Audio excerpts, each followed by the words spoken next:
Hello everyone, स्वागत है आप सभी का मेक आईएएस के इस यूट्यूब चैनल में। और इस सीरीज़ में हम 2023 में जो लोग मेक आईएएस से सिलेक्ट हुए हैं उनकी कॉपीज़ डिस्कस कर रहे थे। इस श्रृंखला में अगली कॉपी है माधव उपाध्याय सर की, जिन्होंने यूपी पीसीएस 2023 में 10वीं रैंक प्राप्त की है। तो आइए एक नज़र डालते हैं इनकी कॉपी पे, कैसे इन्होंने आंसर को एड्रेस किया है, क्या क्या लिखा है। अच्छा, मैं आपको बता दूं ये हिंदी माध्यम से है। अभी तक की जानकारी के अनुसार 10वीं रैंक पर अपने यहाँ से जो हिंदी माध्यम के टॉपर हैं वो माधव सर हैं। तो ये इंडियन सोसाइटी की इनकी कॉपी है, जिसमें पहला प्रश्न है, क्षेत्रवाद से क्या समझते हैं। और आगे, भारत में क्षेत्रवाद के प्रमुख कारणों का विश्लेषण कीजिए। तो बेसिकली ये प्रश्न दो भागों में है। पहले में डेफिनेशन पूछी गई है क्षेत्रवाद की, अगेन आगे इसके कारण पूछे गए हैं। ठीक है, तो इन्होंने स्टार्ट किया अपना क्षेत्रवाद की परिभाषा लिखी है संक्षेप में। इसके अलावा एक छोटा सा नीचे क्षेत्रवाद के प्रकार भी डिस्कस कर दिए हैं, क्योंकि प्रश्न आपका दो ही भागों में था, 125 शब्दों में लिखना था। तो इन्होंने लगभग 25 से 30 शब्दों में भूमिका लिख दी है। देन लगभग 15 से 20 शब्दों में 4 पॉइंट्स लिख दिए क्षेत्रवाद के प्रकार के ऊपर। और जब इन्होंने प्रकार लिखे हैं तो आप देखेंगे इन्होंने हर एक में एक एक एग्जाम्पल जरूर लिखा हुआ है। ठीक है, यहां पर 2 लिख दिए हैं, यहां पर 1 लिखा है, यहां पर 1 लिखा है, यहां पर 1 लिखा है। तो एक तो इनका इंट्रो हो गया, जो इन्होंने 2 पार्ट में डिवाइड करके लिखा हुआ है। यानी कि अगर प्रश्न आपका छोटा है, उसमें पूरे प्रश्न में 2 ही भाग हैं और लगभग आपको 40% या 50% लिखना है आपको पहले भाग में, तो आप इंट्रो के बाद एक और पैरा जोड़ करके या एक फ्लो चार्ट बना करके उसको थोड़ा सा एक्सप्लेन कर सकते हैं। ठीक है, आगे हम देखेंगे इन्होंने क्षेत्रवाद के कारणों की चर्चा की हुई है। तो इन्होंने क्या किया है कि हर एक डायमेंशन को एक हेडिंग बना दी है। ठीक है, इतिहास के कारण या ऐतिहासिक कारण भी जिसे आप कह सकते हैं। तो इन्होंने पहले एक हेडिंग बना दी है ऐतिहासिक कारणों की, देन उसमें कुछ एग्जांपल्स या उसको थोड़ा सा एक्सप्लेन कर दिया है। अगले पॉइंट में देखेंगे इन्होंने भौगोलिक कारणों की चर्चा की है, आर्थिक कारणों की चर्चा की है, निर्जाति कारणों की चर्चा की है, धार्मिक, सांस्कृतिक, भाषाई, मतलब आप देखेंगे इन्होंने 6 डायमेंशन में कारणों को एड्रेस किया हुआ है।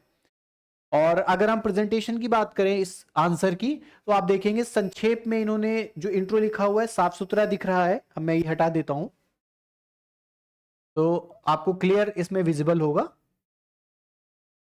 हाँ, तो अब आप देख पाएंगे कि इन्होंने जो इंट्रो लिखा है ये पीडीएफ की वजह से जो थोड़ा सा ब्लर कर रहा है वो पीडीएफ बनाने में इशू आया है। हालांकि जो इनकी एक्चुअल कॉपी है वो साफ सुथरी लिखी हुई है, हर एक शब्द पढ़ने में आ रहा है, राइटिंग अच्छी है। इसके अलावा इन्होंने सिमेट्री का भी ध्यान रखा हुआ है कि अगर इंट्रो लिखा हुआ है तो इंट्रो अलग है, देन प्रकार जो नेक्स्ट पैरा लिखा हुआ है या नेक्स्ट पार्ट में जो इसको थोड़ा सा एक्सपेंड किया हुआ है उसको भी अलग से डिस्कस किया हुआ है, क्लियरली वो विजिबल हो रहा है। फिर इन्होंने थोड़ा सा गैप छोड़ा हुआ है ताकि जब कारण डिस्कस करें तो वो विजिबल हो जाए कि पहले भाग को इन्होंने ऊपर कंप्लीट कर लिया है और उसके बाद ये अगला भाग एड्रेस कर रहे हैं। तो आप एक चीज और देखेंगे टॉपर्स की कॉपीज में, फिर वो चाहे माधव सर की हो या निधि मैम की हो या फिर सात्विक सर की या बाकी लोग जो भी सिलेक्ट हुए उनकी कॉपीज में 2-3 चीजें बहुत कॉमन मिलेंगी। नॉलेज तो होगी ही होगी, उनकी कॉपी में आपको आंसर राइटिंग में डेप्थ देखने को तो मिलेगी ही मिलेगी। इसके अलावा उन्होंने प्रेजेंटेशन को लेकर के विशेष काम किया हुआ है। ठीक है, और सिमेट्री का ध्यान रखा हुआ है। यानी सिमेट्री का सेंस ये होता है कि लाइन एकदम सीधी हो आपकी, आपने जो भी चीज जो डायग्राम या फ्लो चार्ट बनाए हुए वो प्रॉपर दिख रहे हो, एक दूसरे को इंटरसेक्ट ना कर रहे हो, पॉइंट्स विजिबल हो, पॉइंट्स अलग अलग दिखे, ये सारी चीजें इसमें आ जाती हैं। ठीक है, और आगे देखेंगे आप कि गैपिंग प्रॉपर यूज की हुई है, जहां पर गैप नीड है वहां पर आपको प्रॉपर गैप देखने को मिलेगा, चाहे वो शब्दों के बीच में हो ताकि शब्द आसानी से पढ़े जा सके, या फिर वो पैराग्राफ के बीच में हो ताकि पैराग्राफ को आप डिफरेंशिएट कर पाए कि कहां से पैराग्राफ चेंज हुआ है, कहां से अपनी बात कहना उन्होंने चेंज किया हुआ है। तो चलिए स्पीड से हम बाकी सारे क्वेश्चंस देख लेते हैं। आगे इन्होंने क्षेत्रवाद को इन्होंने सकारात्मक और नकारात्मक में डिवाइड करके अपना छोटा सा एक कंक्लूजन लिखा हुआ है। ठीक है, तो ये पूरी इनकी, हालांकि ये इनकी स्टार्टिंग की कॉपी है, 12 नंबर टेस्ट है। इन्होंने 95 जो आपका MEP 1+ चलता था 2023 में जिसमें 95 मिनी टेस्ट थे उसमें जुड़े हुए, तो ये एकदम स्टार्टिंग की कॉपी है। तो आपको दिख जाएगा जैसे कि इन्होंने इसको कैसे जो इसके कारण हैं इनसे निपटने के लिए क्या किया जाना चाहिए उसके बारे में इन्होंने चर्चा नहीं की है।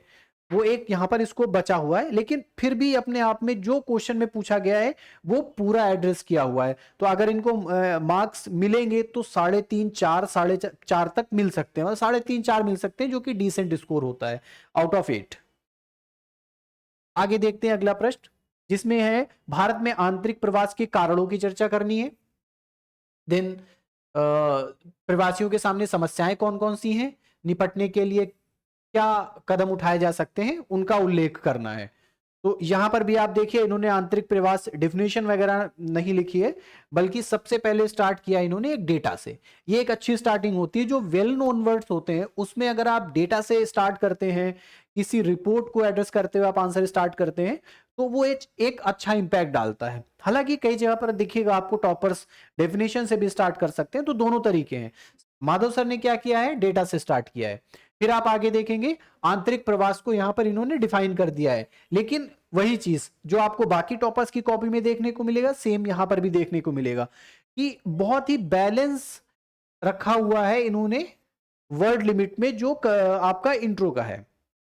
तो भूमिका इन्होंने 25 से 30 शब्दों में ही बनाई हुई है। फिर आगे थोड़ा सा और इसको विस्तार दिया है, प्रकार बता दिए हैं बहुत संक्षेप में, फिर इसके कारण लिख दिए हैं। और कारण में आप देखेंगे हर एक कारण को अलग अलग डायमेंशन में डिवाइड किया हुआ है। कारणों में जो भी एक डायमेंशन है उसको एक हेडिंग बनाया हुआ है, और उस हेडिंग में फिर एग्जांपल्स डाल दिए हैं सब पॉइंट करके। ठीक है, बेसिकली ये सामाजिक कारण इन्होंने 3 पॉइंट कवर किए हैं एक हेडिंग बना करके। आर्थिक कारण में इन्होंने 2 पॉइंट विद डेटा, और डेटा को इन्होंने स्पेशली अंडरलाइन किया हुआ है ताकि वो विजिबल हो, आसानी से दिखे। प्राकृतिक कारण इसमें भी एग्जाम्पल डाला है। फिर प्रवासियों के समक्ष इन्होंने 3 में ही इसको अपना आंसर कंप्लीट किया हुआ है। आगे देखेंगे इन्होंने प्रवासियों के समक्ष समस्याएं, उसमें 4 पॉइंट लिखे हुए हैं साफ सुथरी राइटिंग के साथ, एग्जाम्पल्स भी डाला हुआ है, 4 डायमेंशन कवर किए हुए हैं। और फिर आगे वे फॉरवर्ड या जो इनके सामने समस्याएं विद्यमान है उनसे निपटने के लिए क्या कदम उठाए जाए उनकी चर्चा की हुई है 5 पॉइंट में। ठीक है, तो आप देखेंगे एक बैलेंस है। अगर छोटा प्रश्न आपका है और 4 से 5 भागों में उसको बांट करके लिखना है तो भी इन्होंने एक बैलेंस बनाया हुआ है। ऐसा नहीं किया हुआ है कि एक पार्ट को छोड़ दें और बाकी के ऊपर ज्यादा लिख दें, वो ना करके इन्होंने क्या किया हुआ है कि हर एक उत्तर लिखते समय प्रश्न के हर एक भाग में इन्होंने एक बैलेंस बनाया हुआ है, 3 4 पॉइंट विद एग्जांपल लिखा हुआ है। हाँ, एग्जांपल्स, डेटा, ये सारी चीजें सारे टॉपर्स में अबंडेंस में मिलेंगी। आप देखिए सेम यहां पर भी है, यहां पर एक डेटा एक स्कीम मेंशन की, यहां पर एक स्कीम मेंशन की, यहां पर एक स्कीम मेंशन की है। ठीक है, देन यहां पर छोटा सा कंक्लूजन लिखा हुआ है। आगे देखते हैं, समावेशी विकास से बेसिकली उन्होंने कंक्लूजन को जोड़ दिया है। जैसा कि आप सभी को पता है कि मैप जहां पर नीड हो वहां पर आपको बनाना होता है, तो यहां पर एक स्कोप इन्होंने जनरेट किया, मैप बनाया प्रॉपर, अलग बॉक्स बना करके ताकि वो विजिबल हो सके। फिर स्वतंत्रता के पश्चात शरणार्थी से संबंधित समस्याओं से निपटने हेतु कौन से कदम उठाए गए हैं इनका आलोचनात्मक वर्णन करना है। तो यहां पर इन्होंने स्टार्ट किया है यूएन कन्वेंशन जो माइग्रेशन के ऊपर है, उसको एड्रेस करते हुए शरणार्थी की डेफिनेशन यहां पर बताई है। देन इनसे संबंधित समस्याओं की चर्चा की है। आप देखेंगे जो प्रश्न की डिमांड है उसी से जुड़े हुए हैं, ऐसा नहीं है कि इधर उधर का लिख करके वो पेज भर रहे हों, टू द पॉइंट। तो टॉपर्स में ये खासियत देखने को आपको मिलेगी, फिर वो कोई भी हो, हिंदी मीडियम का हो, इंग्लिश मीडियम का हो। कई सारे लोग बोलते हैं कि हिंदी मीडियम में एसडीएम नहीं बनते हैं, धीरे धीरे नंबर्स कम हो रहे हैं, क्या है। तो आप देखेंगे जो लोग अच्छा लिख रहे हैं वो अच्छी रैंक ला रहे हैं। यहां पर इन्होंने मैप बनाया हुआ है, समस्याओं की चर्चा की हुई है, फिर लास्ट में 5-6 पॉइंट लिखने के बाद इन्होंने यहां पर शॉर्ट में लिखा हुआ है अपना कंक्लूजन। आगे देखते हैं, धर्मनिरपेक्षता और भारतीय पश्चिमी संदर्भ में इसमें विभेद बताना है। तो इन्होंने धर्मनिरपेक्षता की परिभाषा से अपने उत्तर को प्रारंभ किया है, बहुत संक्षेप में, कॉन्क्रीट परिभाषा, साफ सुथरी राइटिंग, और जहां पर अंडरलाइन करना है जो चाहते हैं कि एग्जामिनर पढ़े, तो आप देखिए प्रॉपर धर्म विहीन राजनीति, है ना, सेवन, ये सारी चीजें इन्होंने रखा हुआ है। आगे धर्मनिरपेक्षता के बारे में थोड़ा सा और एक्सपेंड किया है। फिर ये पश्चिमी मॉडल पे हम आ गए हैं। यहाँ पर पहले धर्मनिरपेक्षता क्या होता है उसके बारे में संक्षेप में परिचय दिया है। देन जो मुख्य भाग है उत्तर के प्रश्न का, तो उसमें भारतीय और पश्चिमी मॉडल जो है धर्मनिरपेक्षता की उसकी चर्चा की है। आप देखेंगे दोनों में इन्होंने चीजें अंडरलाइन की हुई है प्रॉपर। फिर कैसे एक डायग्राम बना करके भारत में जो धर्मनिरपेक्षता राज्य और धर्म जो ओवरलैप करते हैं उसको एक वेन डायग्राम बना करके दिखा दिया है। तो ये भी एक अच्छी अप्रोच होती है। बेसिकली ये वेन डायग्राम वगैरह आप एथिक्स में ज्यादा यूज करते हैं, लेकिन मोनोटोनी ना हो, कॉपी में मोनोटोनस ना लगे, सारे आंसर अलग अलग हो, तो इन्होंने यहां पर भी एक स्कोप जनरेट किया है। और ये जो वेन डायग्राम है ये ऐसा नहीं लग रहा है कि ये इम्पोज्ड है, इन्होंने इसकी डिमांड को यहाँ पे जनरेट किया, देन उसको एड्रेस करते हुए वे एक वेन डायग्राम यहाँ पर बनाया हुआ है। फिर कुछ रेफरेंसेस दिए हुए हैं आगे चल करके आपके जो संविधान में है उनके बारे में चर्चा की हुई है इस प्रश्न में। आगे क्या प्रयास किए जा रहे हैं, चुनौतियां क्या है उनकी चर्चा की है, सरकारी प्रयासों की को भी एड्रेस किया है, चुनौतियां क्या हैं, और छोटा सा कंक्लूजन। उसमें भी इन्होंने केशवानंद भारती केस की बात की। तो आप देखेंगे पूरे प्रश्न में आपको हर एक पार्ट में कुछ डेटा मिल जाएगा, कुछ एग्जाम्पल मिल जाएंगे, कुछ केस स्टडीज मिल जाएंगी, कुछ गवर्नमेंट इनिशिएटिव्स मिल जाएंगे, यानी कि जहां जहां पर जिस चीज का स्कोप है उन सबको एड्रेस किया हुआ है। भारत में बेरोजगारी के कारण अगला प्रश्न है, इसमें इन्होंने क्या किया है, आईएलओ को मेंशन करते हुए। अब डेफिनेशन बहुत सारे लोग लिखते हैं, बहुत सारे कीवर्ड्स आते हैं, कुछ लोग बेरोजगारी को डेटा से स्टार्ट करेंगे, कुछ लोग डेफिनेशन लिखेंगे बेसिकली, लेकिन यहां पर इन्होंने क्या किया, एक छोटा सा पॉइंट ऐड कर दिया है कि एक जो डेफिनेशन लिखी है उसमें मेंशन कर दिया है कि ये किसके अकॉर्डिंग डेफिनेशन है। तो इससे क्या होता है, आपके आंसर में डेप्थ आ जाती है। ठीक है, फिर आगे आप देखेंगे इन्होंने बेरोजगारी से संबंधित कुछ डेटा डाला हुआ और उसको प्रॉपर अंडरलाइन किया हुआ है। तो छोटी सी डेफिनेशन, डेटा को प्रॉपर अंडरलाइन किया हुआ है, और वो डेटा है किसके अकॉर्डिंग, वो डेटा किसने दिया हुआ है उसे भी प्रॉपर यहां पर मेंशन किया हुआ है। तो आप देख सकते हैं कि आंसर की डेप्थ कितनी है, कहां तक लेकर के गए ये अपनी आंसर राइटिंग को। और ये स्टार्टिंग है, ये टेस्ट 12 की बात हो रही है जब इन्होंने आंसर राइटिंग स्टार्ट की थी। ठीक है, अभी इनको लगभग इसके बाद इन्होंने 80-85 टेस्ट और लिखे होंगे, फिर फुल लेंथ लिखे होंगे। तो आप समझ लीजिए PYQ अलग से इन्होंने किया होगा तो कितनी आंसर राइटिंग की होगी, तब जाकर के वो यहां पर पहुंचे हुए हैं, उनको ये रैंक मिली हुई है। तो प्रकार की बात की है, उसमें जितने भी प्रकार हो सकते थे उन सबको मेंशन किया है एक छोटा सा फ्लो चार्ट बना करके। तो फ्लो चार्ट आप ऐसे बना सकते हैं, पीछे आप देखेंगे दूसरी तरीके का फ्लो चार्ट था, ये दूसरी तरीके का फ्लो चार्ट, यहां पर दूसरी तरीके का फ्लो चार्ट। यानी कि आप अपनी कॉपी में अलग अलग तरीके के फ्लो चार्ट भी बना सकते हैं, बस वो साफ सुथरे हो, प्रश्न की मांग के अनुसार हो और देखने में सही लगे। सरकारी प्रयास सरकारी प्रयास में इन्होंने कुछ योजनाएं मेंशन की हुई हैं, 2-3 योजनाएं, आगे उनका क्या इंपैक्ट पड़ा है, नहीं बेसिकली यहां पर सीमित सफलता के कारण, ये दो पोर्शन उन्होंने एक साथ एड्रेस किए हुए हैं, क्योंकि यहां पर प्रश्न है कि सरकार ने क्या क्या प्रयास किए हैं या क्या क्या कार्यक्रम चलाए हैं और इनकी सीमित सफलता के कारण। तो इन्होंने सारणी बना दी, एक तरफ प्रयास लिखे, दूसरी तरफ सीमित सफलता के कारण, यानी कि एक ही फ्लो चार्ट में या एक ही सारणी बना करके उत्तर के उन दो भागों को यहां पर एड्रेस करने की कोशिश की है। अब ये अलग अलग भी लिख सकते थे कि इस तरीके से सरकारी प्रयास और वो बना देते, लेकिन ये उससे बेटर तरीका है, क्योंकि यहां पर क्या है कि हर एक योजना में अलग तरीके की कमियां देखने को मिलेंगी, तो वो यहां पर एड्रेस हो जा रही हैं। तो उससे बेहतर तरीका ये है, आपको ये देखने को मिलेगा। आगे देखते हैं, यहां पर फिर कुछ वे फॉरवर्ड लिख दिया है। वे फॉरवर्ड में इन्होंने हर एक में आप देखेंगे इन्होंने एग्जाम्पल जरूर लिखा हुआ है, 3 पॉइंट लिखे हुए हैं वे फॉरवर्ड में, 3 डायमेंशन कवर किए हुए हैं और सभी में इन्होंने एग्जाम्पल लिखे हुए हैं। लास्ट में आकर के जब कंक्लूड किया है तो यहां पर यूएनपीएफ के अकॉर्डिंग, यानी कि एक और ऑर्गेनाइजेशन मेंशन किया हुआ है, अपने आंसर में डेप्थ लाने के लिए हर जगह पर इन्होंने डेटा डाला है, और जो भी डेटा डाला है वो मेंशन भी किया है वो किस ऑर्गेनाइजेशन का है। तो ये एक अच्छे आंसर की पहचान होती है।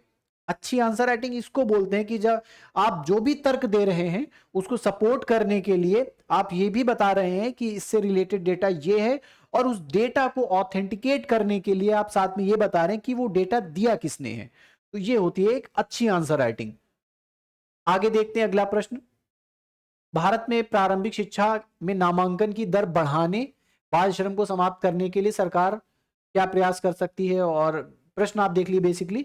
फिर इसमें भी सेम यही है कि इन्होंने आईएलओ के अकॉर्डिंग, अच्छा यहां पर आपको स्कोप ज्यादा मिल जाता है कि हम आंसर राइटिंग है एक ही टॉपिक से या एक ही पोर्शन से 2-3 क्वेश्चन उठते हैं, तो यहां पर आईएलओ आपको रिपीट लग रहा होगा कि 2 जगह पर आईएलओ की डेफिनेशन डाल दी।